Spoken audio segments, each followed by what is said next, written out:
Boa noite, amigos. 18 horas, terça-feira. Mais um episódio do The Dealers para todo mundo que gosta da história da distribuição automotiva. Hoje eu tenho uma pessoa muito legal que está participando do The Dealers. Tem uma história bem interessante, apesar de ser bem novo. E veio aqui abrilhantar o nosso episódio de hoje. Então, se você dá aí seu like, a sua curtida, ativa lá as notificações, assina o canal, manda para um monte de amigo que a gente precisa da sua audiência, tá bom? Obrigado. Então, hoje eu tô aqui com um rapaz. Eu posso chamar assim porque eu tenho a idade do pai dele. E ele passou uma boa parte da vida na Inglaterra, lidando com o mercado financeiro, não tem nada a ver com concessionária. De repente, ele está cuidando de um grupo de concessionárias aqui no Brasil. Breno, seja bem-vindo. Obrigado. Muito prazer ter você aqui. Prazer o meu. E eu quero que você conte um pouco da história do Grupo NASA, como é que começou, como é que você apareceu aqui nesse cenário brasileiro, né? E a gente vai desenrolando por aqui. Claro. Bom, primeiro, bom dia a todos. Prazer estar aqui, obrigado pelo convite. O Grupo NASA, ele, na verdade, tem as suas raízes na década de 50. O meu bisavô, Ignacy Goldfeld, quem me dá o nome aí, polonês, veio da Polônia, com uma mão na frente e outra atrás. Depois da guerra. Na verdade, antes da guerra. Ele veio na década de 20. Então ele veio, depois da primeira, então. Então, na verdade, ele nem teve a ver diretamente com a guerra. Interessante. O que a gente sabe é pouca coisa, mas que ele teve um desentendimento familiar, alguma coisa familiar que colocou ele para correr, né? Veio pro Brasil para buscar uma vida diferente, né? E ele sempre foi um homem muito misterioso. E ele veio para o Rio. Ele já era uma pessoa assim, muito um comerciante, uma pessoa que tinha essa avidez para negócio, fazia negócio e começou a enriquecer. Ele começou com fotografias e a minha avó conta algumas coisas, são relatos assim, um pouco até difíceis da gente colocar e fazer um quebra-cabeça perfeito, sabe? Mas ele veio e a gente sabe que ele começou uma trajetória exponencial de crescimento e entrou na vida empresarial. E ele tinha uma empresa que chamava EMEV, que é eletromecânica, que vendia eletrodomésticos, vendia de tudo. No Rio de Janeiro? Né? Não, isso aí ele já quando ele tinha migrado para Goiás, né? E ele resolveu ir para Goiás, porque todo mundo chega pelo litoral, óbvio, né? Principalmente nessa época que veio de navio. E como é que ele foi desbravando o interior? Porque interior na década de 40, de 50, no interior do Brasil, você não tinha Brasília, você não tinha nada disso, era pouco desenvolvido, né? Ele era um cara que... essa questão da fotografia, por exemplo, era uma coisa que ele fazia, por exemplo, para fazendeiros. Então ele ia até fazendeiros e tirava fotos dos fazendeiros que na época não tinha toda essa... Era um retrato que se pendurava na sala. Exatamente. Não era isso? E eu acho que com isso ele foi criando um network e era um nicho na época e foi juntando dinheiro e começou essa vida de comerciante.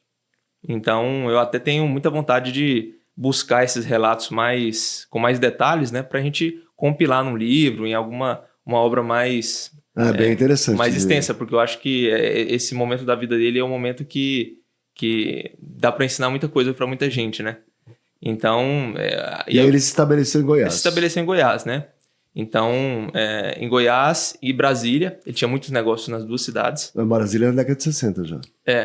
E aí ele até antes, até um pouco meio que junto aí da construção aí de Brasília. Ele tinha várias áreas lá em Brasília e tinha uma revenda de eletrodomésticos, de produtos em geral. E quando ele conseguiu a concessão Volkswagen, foi a primeira concessão Volkswagen do Centro-Oeste, em 1958. Então a empresa... Antes da Volkswagen, inclusive. Em Goiânia. Olha só. Então, ele veio importando o carro mesmo. Minha avó conta que eles iam de avião para São Paulo e voltavam dirigindo para vender o carro.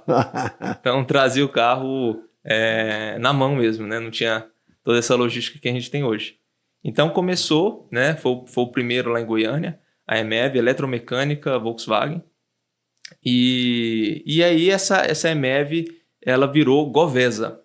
Então a Govesa, acredito que foi na década de 1980, porque ele faleceu muito rápido também, né? Algo que ele não teve uma vida muito longa por conta de um câncer que ele teve de pulmão. Então, no início da década de 60, ele faleceu, né? Aí teu avô assumiu. E aí, na verdade, ele é pai de 3 filhos, né? É a minha avó, que é a mais nova, e 2 filhos mais velhos. Então, quem assumiu foram os 2 filhos mais velhos, né? E eles tocaram o negócio. E o negócio passou a se chamar Govesa, né? E meu avô, que é o marido da minha avó, entrou no negócio também. E aí já entrou e começou a liderar o negócio como presidente. Então, meu avô que foi a pessoa que deslanchou a Govesa. Ah, entendi. E essa Govesa foi, por muitos anos, a revenda Volkswagen que mais vendia do Brasil. A gente tem os retratos lá com volante de ouro, com vários prêmios da Volkswagen. E tinha uma relevância muito grande a Govesa.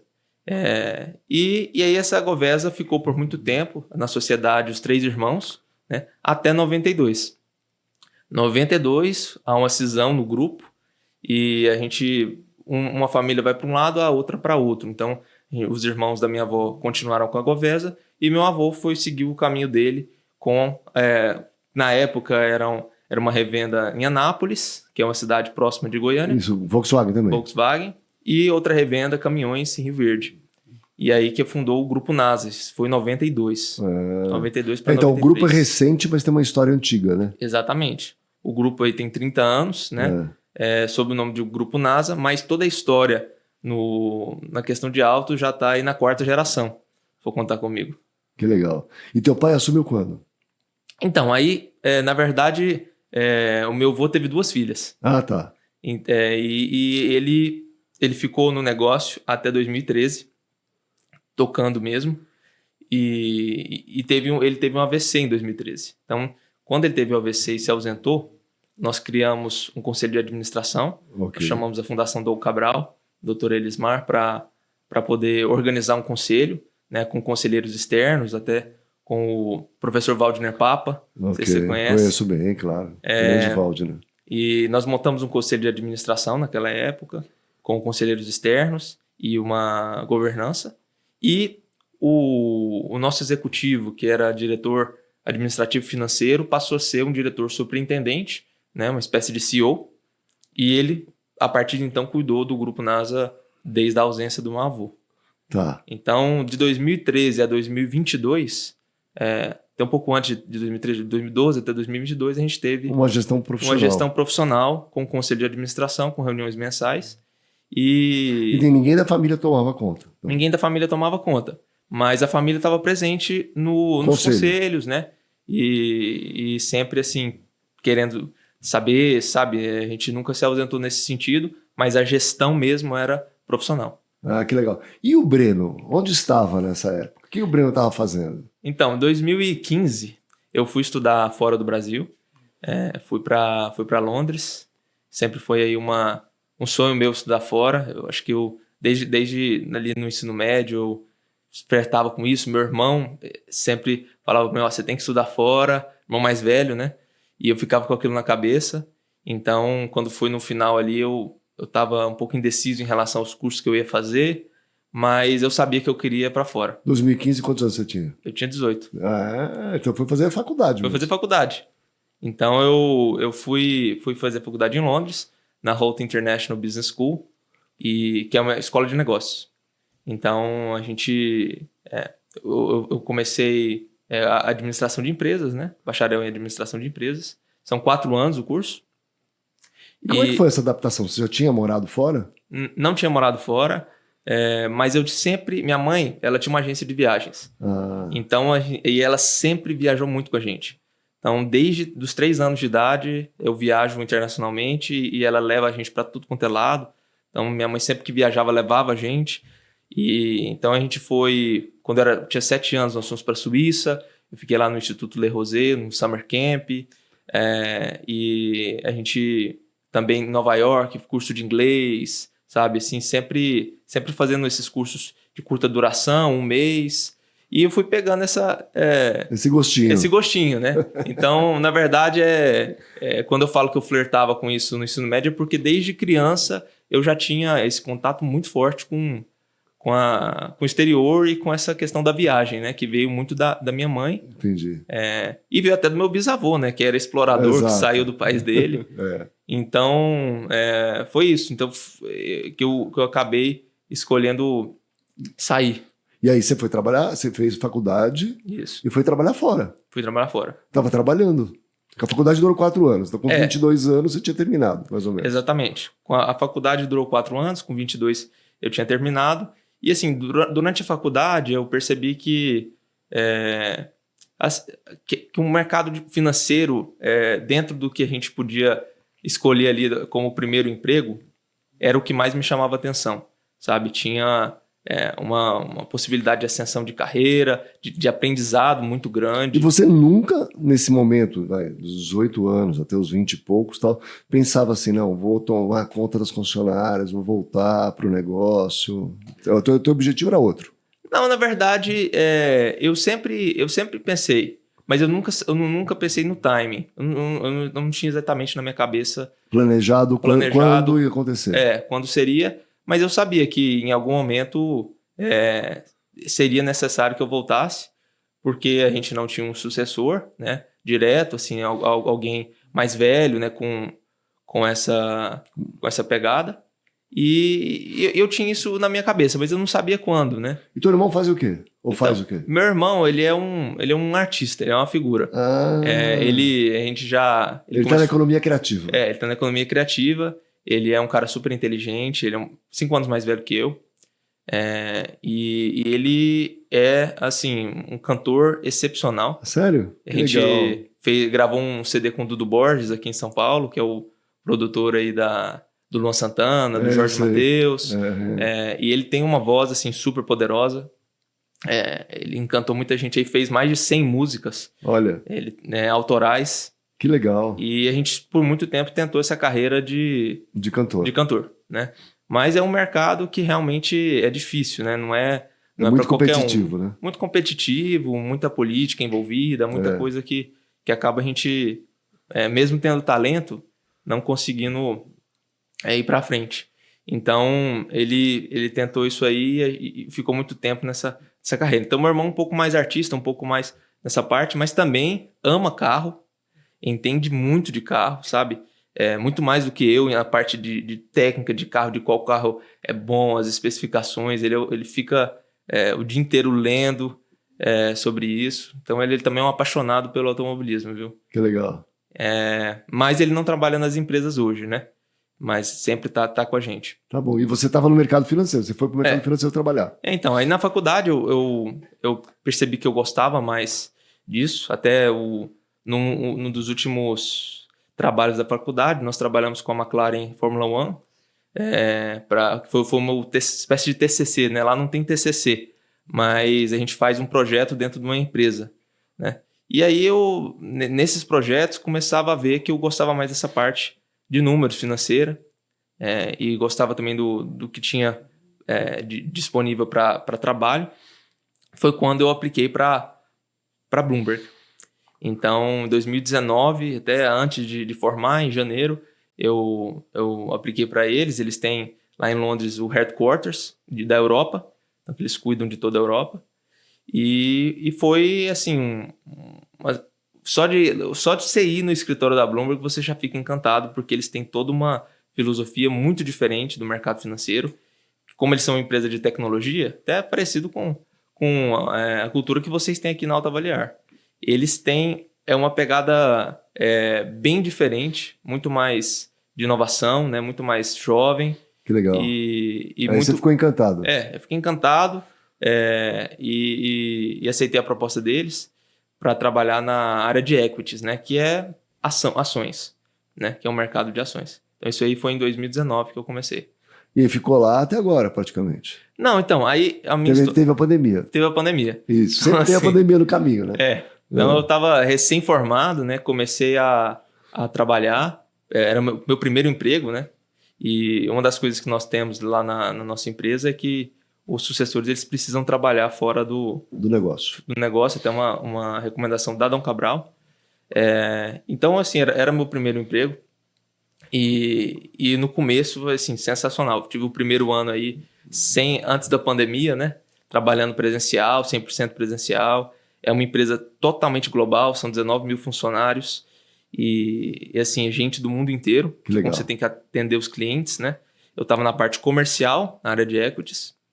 Então, eu atendia todos os clientes que falavam português, inglês e espanhol.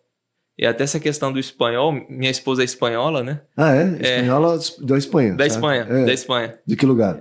Bilbao. Bilbao, que legal. E aí, antes de...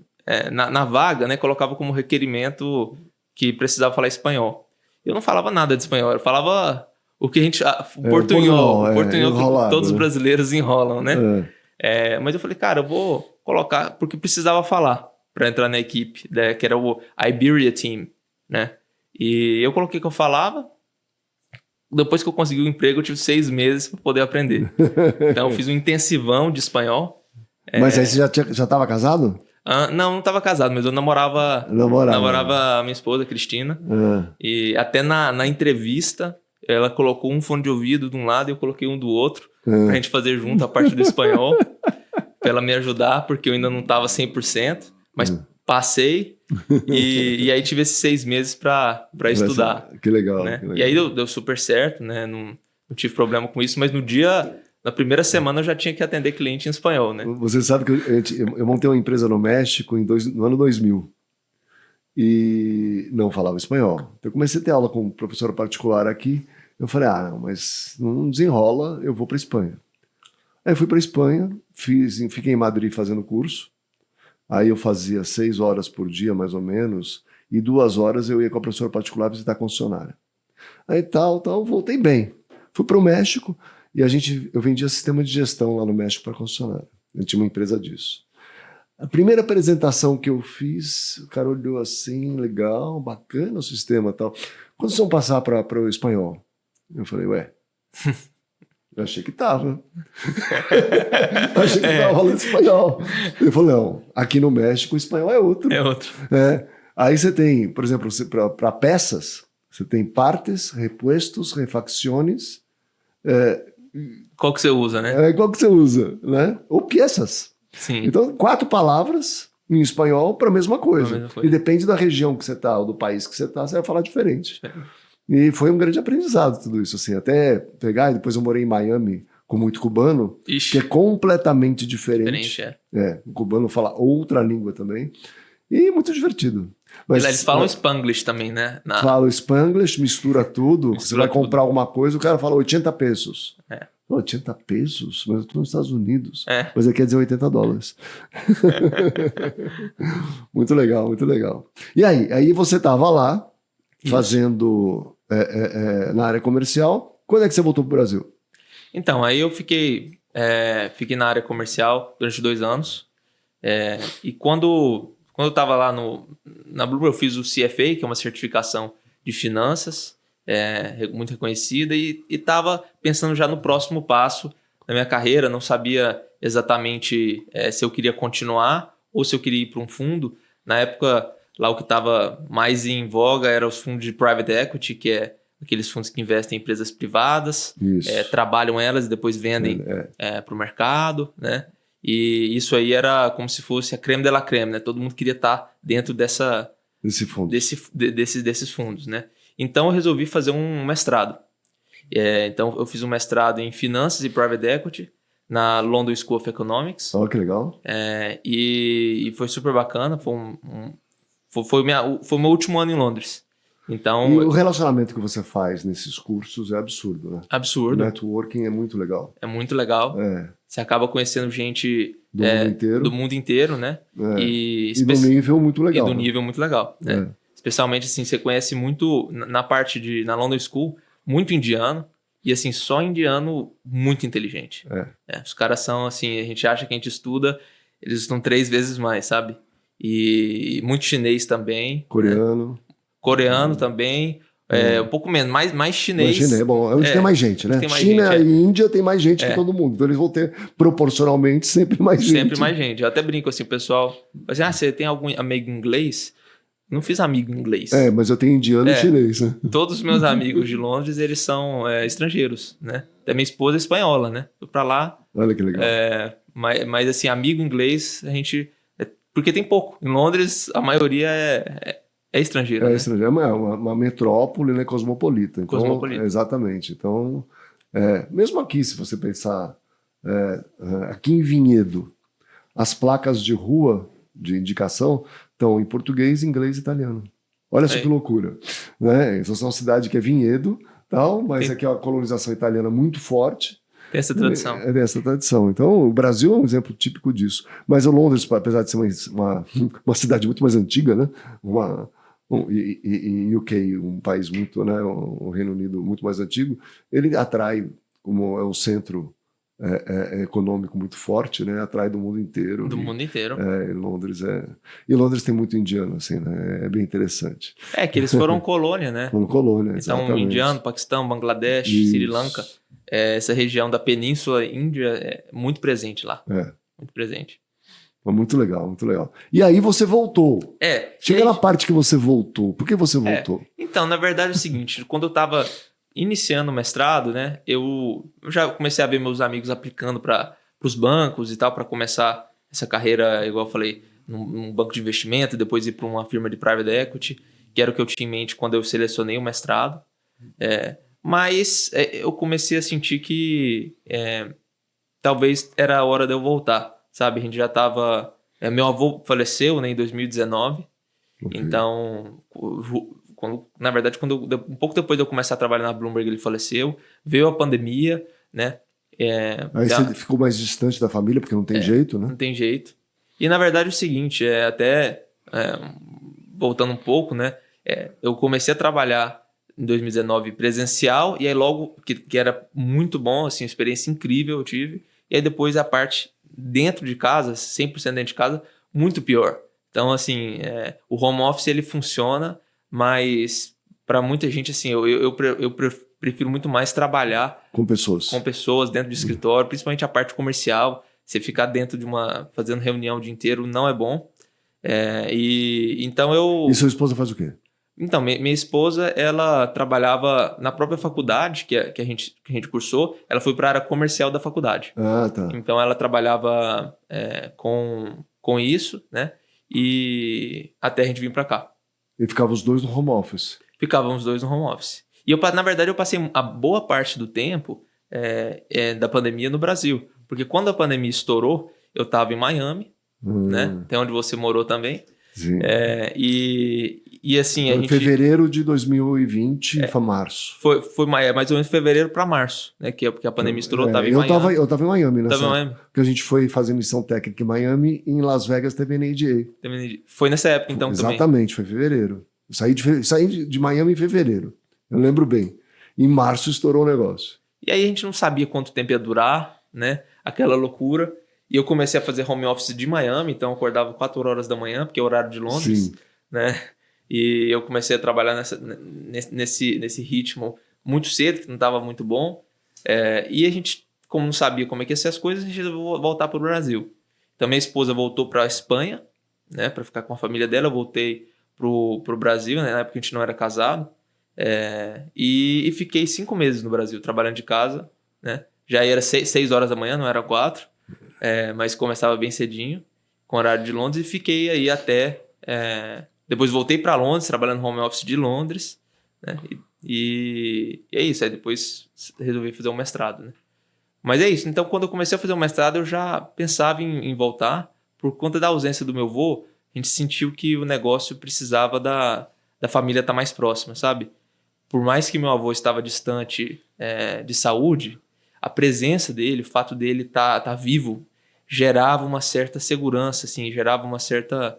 Era diferente, sabe, as coisas na empresa.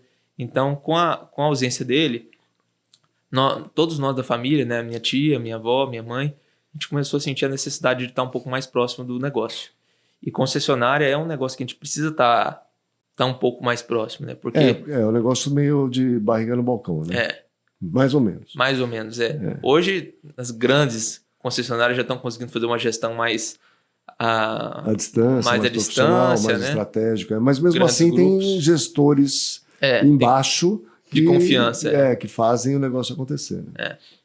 Então foi isso. Então já comecei o meu mestrado já vislumbrando que eu iria voltar. Então nem continuei nessas aspirações de ir para banco, deixei de lado e foquei em que eu precisava aprender para poder também ajudar o negócio da família. Então fiquei até junho de 2022 em Londres. Então, é agora que praticamente 2 agora. anos 2 anos. Está aqui. Então, esse choque, vou voltar para a concessionária, né, que eu estava distante, nunca trabalhei na concessionária. Aí, como é que é o negócio? Assim, a reação de todo mundo... Mas ele não entende nada, não é assim? Não tem isso? Tem, claro, e até a sensação que a gente tem, né? Que eu tinha de precisar aprender, porque é um negócio totalmente diferente.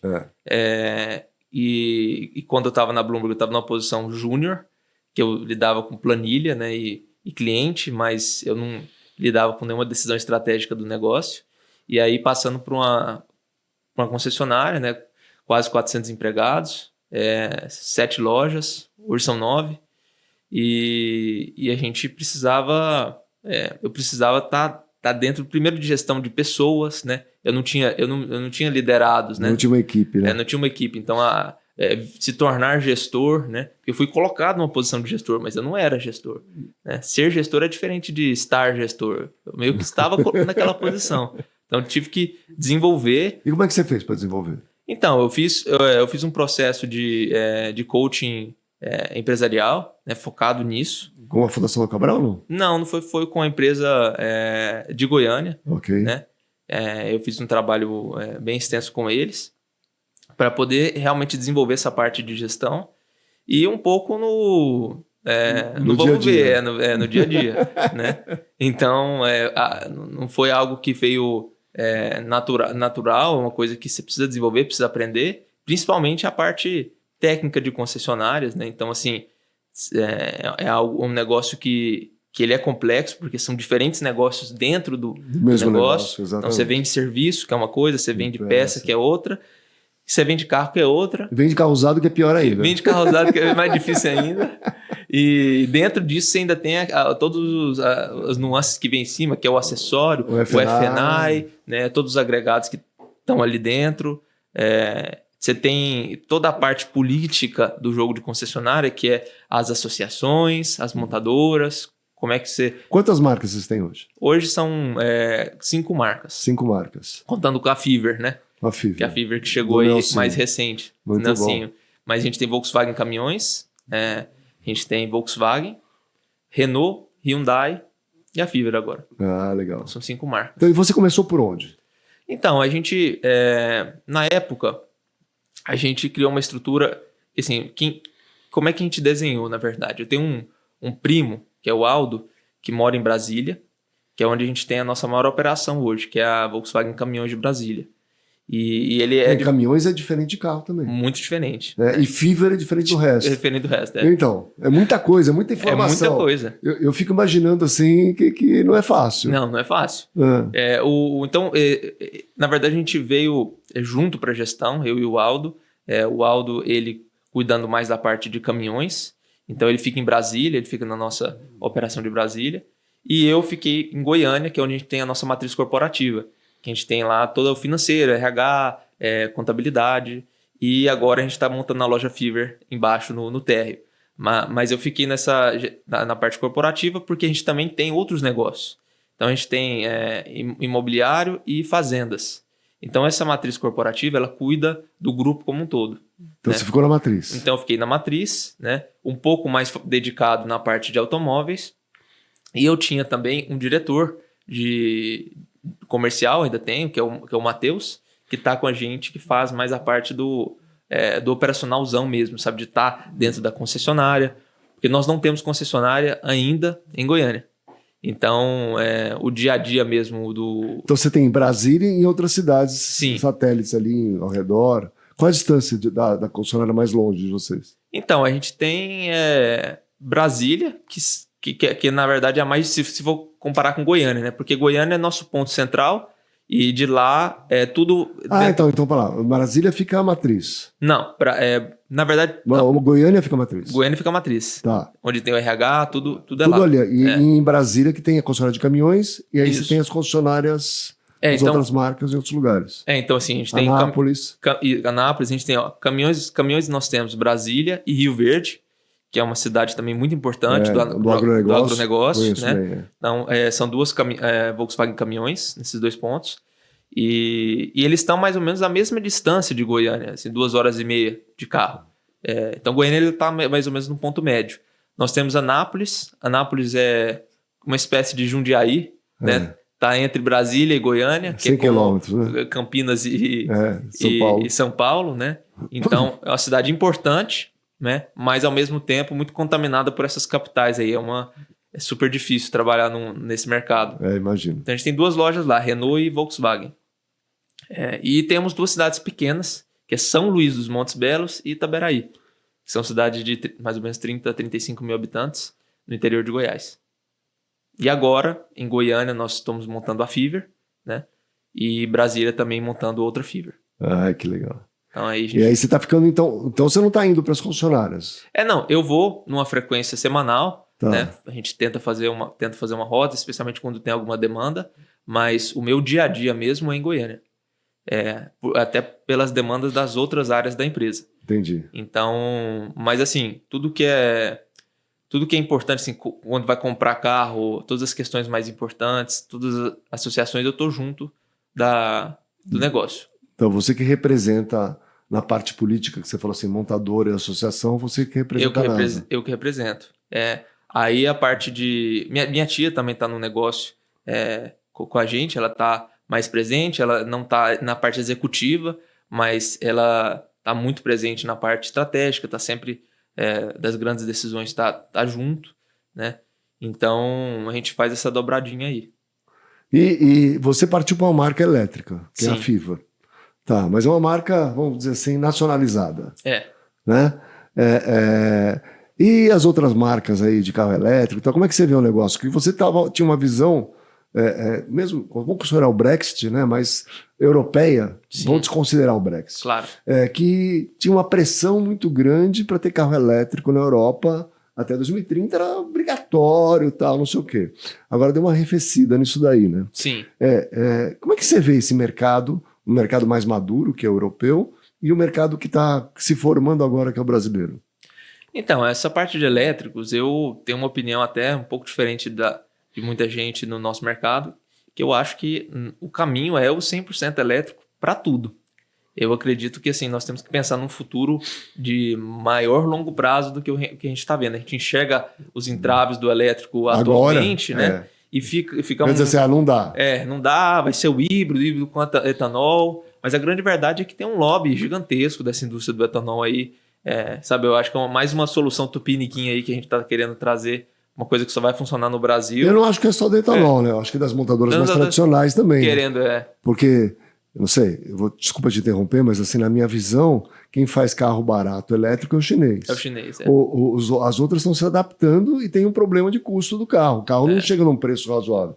Quando eu digo assim, preço razoável, o carro custa o dobro do similar chinês.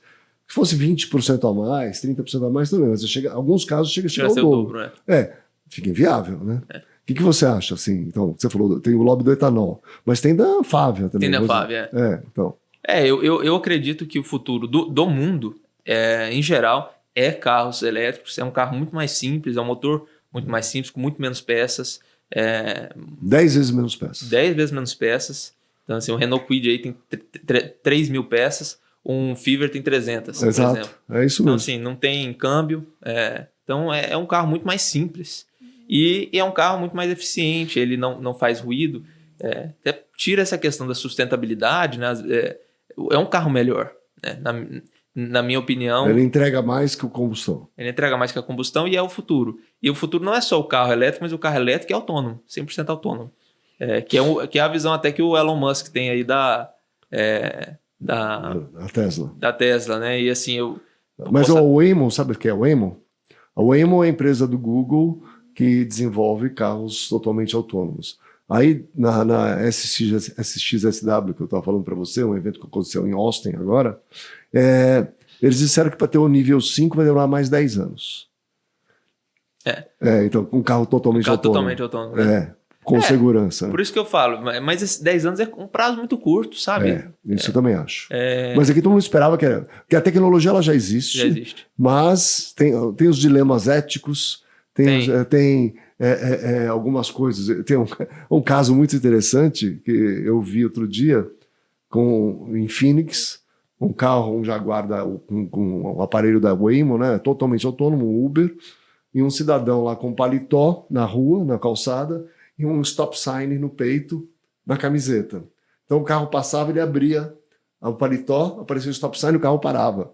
Porque ele identificava, era o stop sign do tamanho real, vermelho, bonitinho e tal. E o carro parava, né? Porque ele via um stop sign e parava. Sim. Aí ele fechava, o carro andava. Né? Então, isso é um fraudar, né, o sistema. Então, às vezes, você não estava preparado para identificar, isso não é uma placa, é uma pessoa se fingindo de placa. Né? Aqui no Brasil o cara já pode pensar, será que o ladrão não vai utilizar dessa técnica aí para parar o seu carro e te assaltar, né? E tem aquele dilema do MIT lá, já teve vários nomes diferentes, né? Mas assim, do carro totalmente autônomo. Para onde que ele vai virar, né? Ele tem, vamos supor que ele vai ter um acidente, ele tem 3 opções. Uma é cair com o carro no precipício, uma é atropelar um casal de idosos e a outra é matar uma criança. Né? Qual decisão que ele toma? Aí, segundo os algoritmos e os estudos, é que jogar o carro no precipício era melhor. Né? Aí quem vai comprar um carro que não protege você, que vai te matar? Você não vai comprar aquele carro. É justamente isso, né? Você não consegue se proteger no carro porque o carro toma a decisão de matar você. Sim. Então, isso é tudo meio complicado, né? Esse debate aí é bem profundo e então. acho que a gente não vai ter uma resposta para ele tão certa, cedo, né? Mas assim, também qualquer decisão que o ser humano vai tomar também não é simples, sabe? Assim, nunca. E se a gente for olhar as estatísticas, isso é um pouco mais prático. Isso quase não acontece, né? Quase não acontece, né? É uma situação extrema. Situação extrema. E se a gente for parar para olhar os números assim de acidentes com carro, se for tudo autônomo, tenho certeza que vai ser muito menor do que hoje com o erro humano, né? E por que você acha que isso não funcionou? Principalmente na Europa, porque não deu certo. Eu acho que é uma questão que vai demorar um pouco. A gente vai tentar vários modelos diferentes até acertar. Talvez assim, a gente ainda não pegou exatamente na dor que a gente tem para precisar locomover nesse sentido para trazer uma solução que realmente funcione, né? Então, assim, essas soluções elas estão ainda se desenvolvendo. Eu não tenho a resposta, mas eu acho que com o tempo nós vamos sim... Mas você tinha carro em Londres? Não. Não eu já fiz a pergunta porque eu sabia a resposta, né? Não fazia sentido, né? Não. Você paga... Em Londres, para quem não sabe, você paga pedágio para ir para o centro da cidade, né?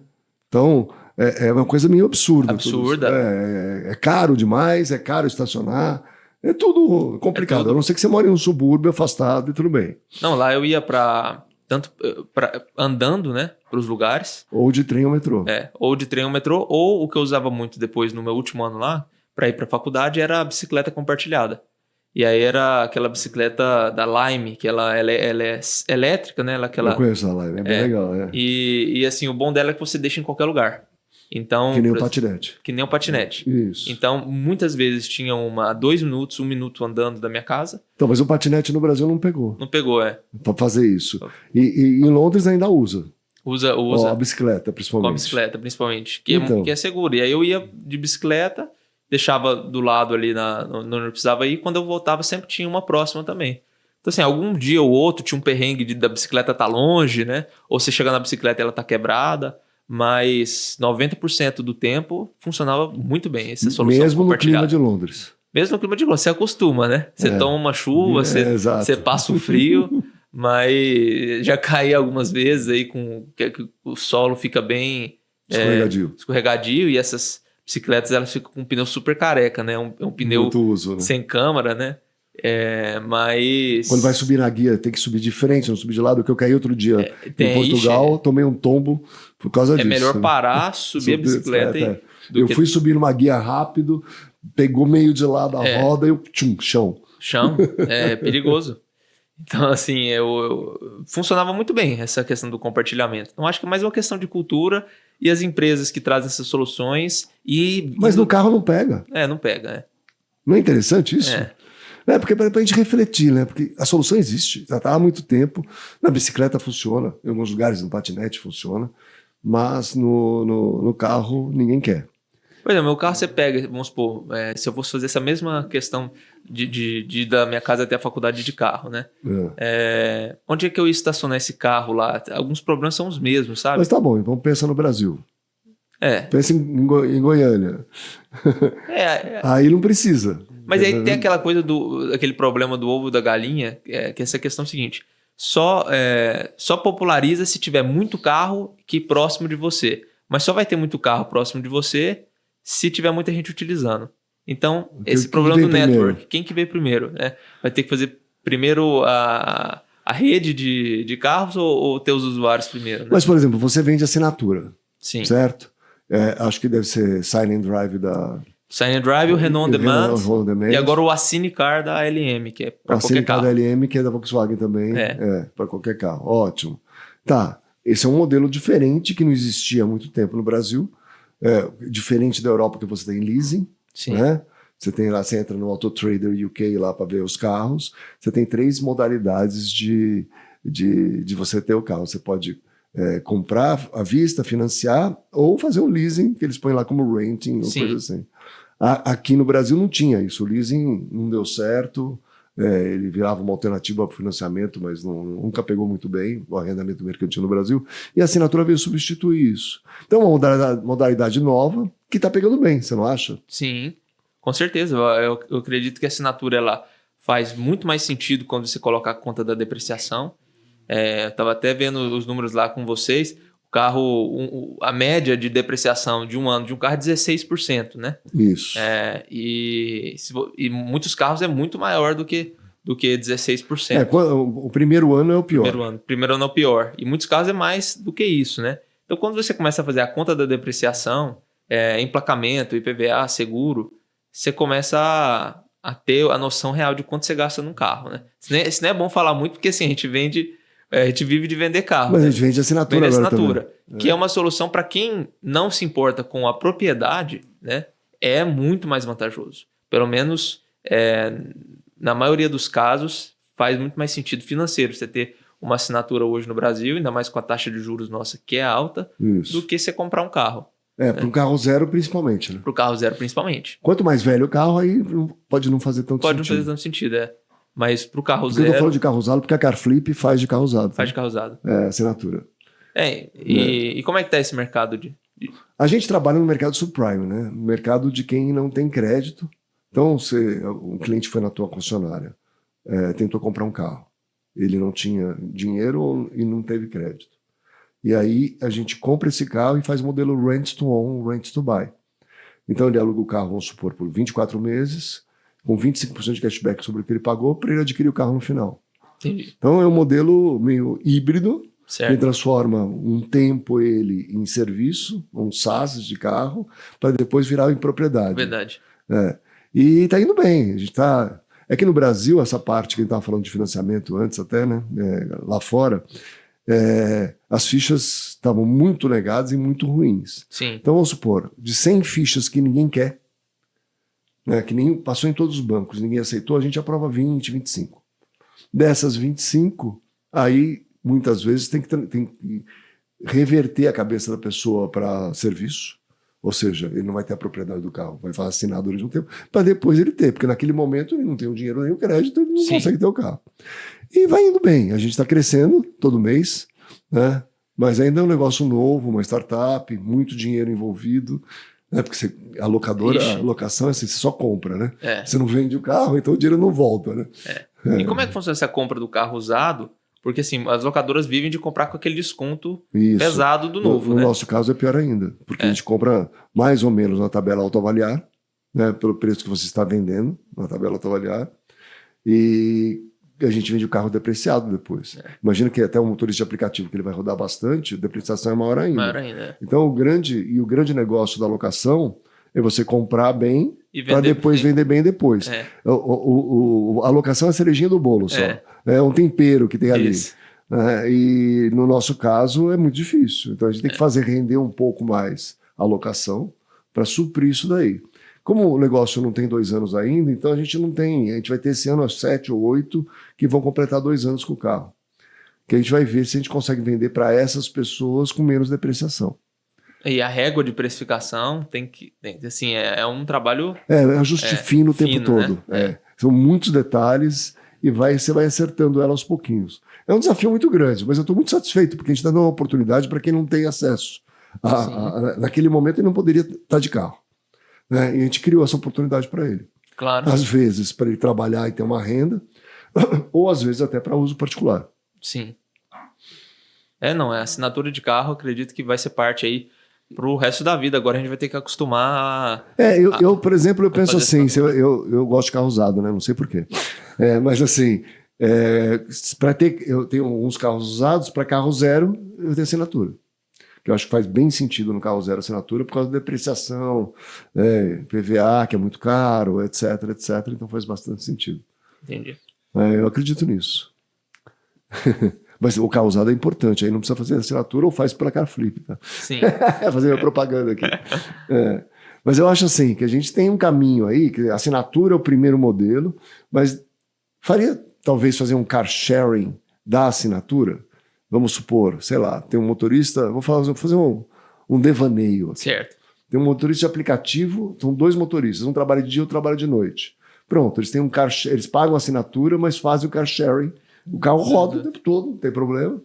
E dividem isso daí. Então a parcela fica pela metade para cada um. Um trabalha de noite, outro trabalha de dia, e está tudo certo.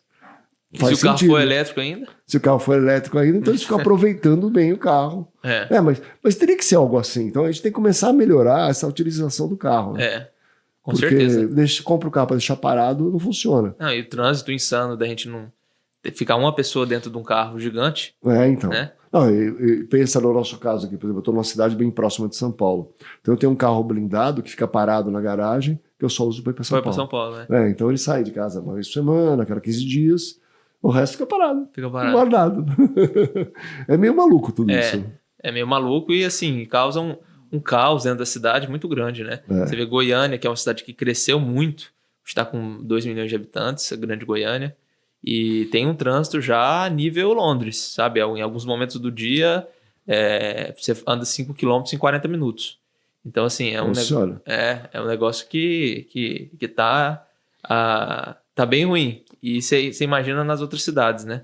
Então, a gente precisa dar uma melhorada nessa questão. São Paulo tem a rodízio e tudo, mas não é suficiente. Então, se a gente não mudar a nossa cultura, o trânsito só vai piorar, porque o modal nosso é rodoviário, né? Então a gente precisa ter uma solução dentro desse modal. É fundamental, né? A gente achar um caminho que não atrapalhe a venda de carro. Que a gente precisa vender carro. Exato. Mas ao mesmo tempo tem um uso mais racional do carro. Eu acho que aí quando você fala do elétrico e tudo mais, ele ajuda em tudo isso. Principalmente que na parte de conectividade ele é bem maior do que o... Bem maior. É que eu estava até falando para você assim, tecnologia, ela vai embarcando, ela vai ficando mais barata, né? E ela embarca, e aí, tanto no veículo a combustão como no veículo elétrico, ou o híbrido plug-in, quer dizer, ela vai ficando tomando conta disso e hoje, por exemplo, um adolescente compra, um pós-adolescente, né, que compra um carro, ele compra muito mais pelo infotainment que tem no carro do que o próprio propulsor ou powertrain do carro. Sim, né? Com certeza. Então... eu acho assim que a gente precisa evoluir nessa parte toda para tornar a vida mais gostosa, mais leve, né? Mais fácil. Sim, e o carro fica muito mais parecido com o nosso telefone, né? Assim, muito mais as features, né, do software e tudo que ele tem do que realmente a parte mecânica, né? Que é o que antigamente e muita gente ainda gosta muito, né? Eu hoje escolhi andar, nós temos várias marcas, né? Eu escolhi andar de Creta pela tecnologia embarcada, que é maior do que nas outras marcas que a gente trabalha. Né? Então, eu andava de Taos, mas o Creta oferece muito mais na parte de tecnologia. Mas, assim, dá um banho. Então, o Taos, mesmo tendo a parte mecânica e a parte de motorização superior, e um carro maior, ele não entrega na parte de tecnologia tanto quanto... Então, e nenhuma dessas marcas tem um carro elétrico, né? Não oferece uma opção de você ter um carro elétrico ou até híbrido plug-in, que ainda nenhuma tem. A Hyundai vai trazer, promete trazer até o final do ano o híbrido, o elétrico e tudo mais. Mas Volkswagen ainda não, e estão ficando meio para trás, você não acha isso? Estão ficando meio para trás. A Hyundai agora teve essa mudança com a nova relação com a Caoa, né? Isso. Então, nós já recebemos lá a possibilidade de trazer o Kona, que é o híbrido. Ah, legal. Então, isso aí já... Tem o Ioniq também, não é isso? Tem o Ioniq também, que vai chegar, ainda não ficou disponível para rede, mas o Kona, esse mês, a gente já teve a opção de comprar. Ah, é? Nós já tivemos a opção de comprar o Kona, e todas as concessionárias do Brasil. Então, esse carro já vai começar... E o preço é competitivo com os chineses? Então, não é competitivo. E por isso, muitos concessionários decidiram não pegar esse carro nesse momento. Por mais que seja um carro excelente, é um carro muito bom, mas a gente acredita que ele está um pouco fora a precificação. É um pouco mais caro, né, do que deveria estar. Isso é um problema que as marcas vão ter que se adaptar, né? Vão ter que achar um jeito de fazer. Mesmo com a taxação que vem pela frente aí que não tem fábrica no Brasil, na importação de veículos elétricos, etc. Mas rapidamente, quer dizer, alguns vão ter fábrica, até o final do ano começam a produzir. Sim. Né? E a gente vai ter que achar um caminho disso aí, né? Vai achar. Acho que o Brasil é muito protecionista nesse sentido, né? Mas essas marcas elas vão se ajustar para poder entrar no novo mercado, né? A Geely. Geely, né? A Geely. Mas ela chama Geely. Geely, né? Geely. Boa sorte em chinês. Ah, é? Ela montou, ela ganhou a concorrência dos táxis de Londres. Ah, não sabia. Não sabia? Não sabia. Você nem percebeu a mudança? Não. Não, então, mas a maioria dos carros de Londres, os táxis, aqueles pretos tradicionais que você senta de costas lá, né? É da Geely. Da Geely, Geely. Eu já tinha visto a mudança pro elétrico, isso eu já tinha sentido lá, mas eu não sabia que era da Geely. Eu até estive na fábrica da Geely no ano passado. Na China. Na China. Eu também fui lá. A gente foi numa missão técnica e aí visitou. Onde também eles fazem até o Volvo. Né? Lá na China eles também fazem. E eles têm carros lá, assim, eles numeram lá em número, né? 01, modelo 01, modelo 09. E são carros, assim, ultra luxuosos. Excepcionais, né? Excepcionais. Porque, assim, o que o europeu fazia de tão bem era a parte do powertrain, né? Era a parte do motor a combustão, que é uma parte quase artesanal, alemão, né? Uma parte de engenharia muito boa. Muito boa. Agora, com o carro elétrico, que o motor é super simples de fazer... todo o resto, né? Todo o resto. E esse todo o resto, eles fazem lá tudo. O computador, o telefone, etc. É tudo feito lá, né? Tudo é feito lá. Então, a vantagem que a Europa tinha, e os Estados Unidos em relação a eles, em relação ao motor a combustão, que o da China não era bom até então, agora acabou, né? E os caras são muito bons de negócio. Assim, você vai tratar com chinês, eles são muito mais rápidos que a gente. Mas você não teria uma marca chinesa? Ainda. Bom, a Fiverr vende produtos chineses, né? Não, sim. Não é, a marca não é chinesa, mas a Fiverr é um caso assim, específico, para quem não sabe, é que trabalha no Last Mile, né? Isso. Ela tem uns modelos de veículos para fazer entrega a domicílio, não é isso? É isso. Então, a Fiverr, ela está chegando no Brasil esse ano agora com mais força a parte comercial, que traz esse veículo que hoje não existe esse modal no Brasil. Isso. Então, entre a moto de carga e o furgão elétrico, hoje é um vazio. É um vácuo, e existe muita gente que está ou precisando carregar muito mais carga na moto e não consegue, não tem esse veículo. Nosso veículo ele carrega 20 vezes o que uma moto de carga carrega. Então, a moto aí normalmente carrega... tem uma capacidade, vamos supor, de 20 litros, né? O nosso veículo tem uma capacidade de 1.600 litros. Olha só. Então, carrega 50 quilos, nosso veículo carrega 250 quilos. Então, assim, a gente tem uma capacidade de carga muito superior. E o Fiorino, muitas vezes o cara está carregando a Fiorino vazia. Carrega com pouca coisa. Tem uma capacidade ociosa ali. Capacidade ociosa. Então, o Fiverr ele tem 60% mais ou menos da capacidade de um Fiorino. Então, ele tá num modal diferente, que hoje não é suprido por ninguém, que é fazer 100% elétrico. 100% elétrico, que para logística urbana, dentro do centro urbano, é muito bom. Então, o elétrico já se mostrou ser muito mais eficiente para esse trajeto de... E mesmo numa cidade que nem Vinhedo, assim, que você reparou que ela é assim? Vinhedo, mas assim, o elétrico ele tem um torque bem grande. Bem grande, né? Então essa parte do mesmo torque carregado ele vai. se ele tiver carregado ele vai. E como tem a descida, você vai ter uma frenagem regenerativa. Exatamente. Que também vai atuar. Então não acredito que seja um problema aqui em Vinhedo, não. Talvez até uma vantagem em relação de combustão. Mas legal. o mais importante para esse nosso veículo é você ter tá dentro de um centro, que é aquela logística de bairro, aquela logística de você andar 1 quilômetro, 2, 3 e volta para o centro, 4 e volta para o centro. Fazer a entrega da última milha. Da última milha. Se você estiver pegando esse veículo, não é para você pegar uma BR, pegar uma interestadual, sabe? Ele é um veículo para a gente ficar dentro daquele centro urbano e é o habitat natural dele. E aí quando você compara o TCO, que é o Total Cost of Ownership, que é o custo de operação da vida do veículo, que todo operador logístico faz essa conta, você compara o TCO do nosso veículo Fever com uma moto de carga, o veículo Fever é mais barato. Quando você compara com um furgão, ele é mais barato. Então, o cara, quando ele começa a fazer essa conta, que é a mesma conta que o cara tem que fazer na assinatura, ele vê que o veículo Fever vai ser bom para o trabalho dele. E é um veículo que para em qualquer lugar, né? Ele entra no corredor de moto. Ele é muito mais seguro que uma moto.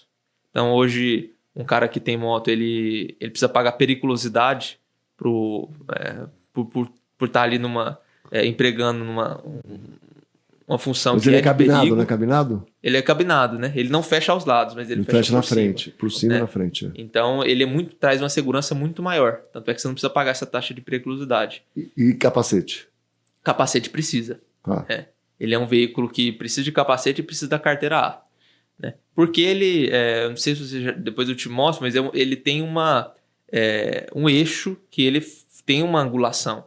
Então, ele não é um triciclo travado que não tem esse ângulo, né? Então, quando ele vai fazer curva, ele faz uma curva muito melhor do que um triciclo. Olha que legal. Ele consegue ter uma mobilidade maior, porque ele tomba 18 graus para um lado e para o outro. Não, você tá afiado nesse carro, hein? Tem que vender. É um carro novo, né?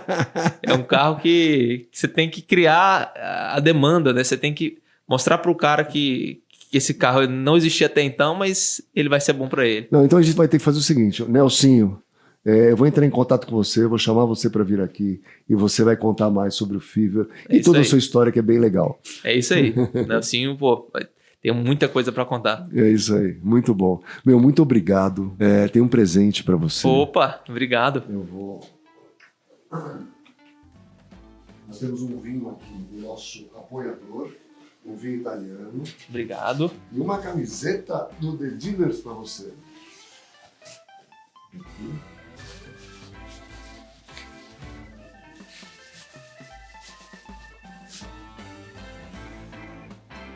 Pra você usar lá em Goiânia. Opa! Se você for malhar, camiseta do The Dealers, tá bom? Linda. Muito obrigado, viu? Obrigado você. Show. Valeu. Um abraço. Obrigado. Obrigado.